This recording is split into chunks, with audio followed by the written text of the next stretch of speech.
చంద్రబాబు నాయుడు గారు భూమానారెడ్డి గారిని మంత్రి పదవి ఆశ చూపించి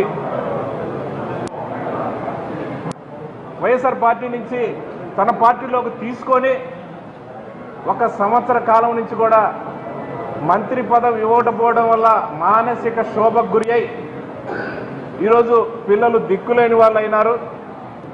ఈ సందర్భాన్ని పురస్కరించుకొని వైఎస్ఆర్ పార్టీ ఈరోజు ఎవరైతే మోసం చేశారో వాళ్ళతో కలిసి సంతాప కార్యక్రమంలో పాల్గొనకూడదని పార్టీ నిర్ణయం తీసుకోవడం జరిగింది.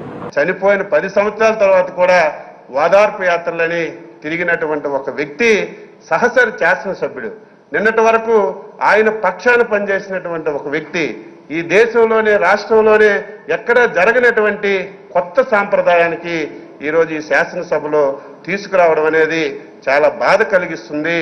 నేనైతే ప్రజానీకానికి ఆలోచించేయమని చెప్పి కోరుతున్నాను.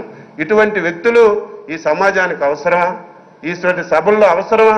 ఒకసారి మనందరం కూడా ఆలోచన చేయాలని చెప్పి నేను తెలియజేస్తున్నాను.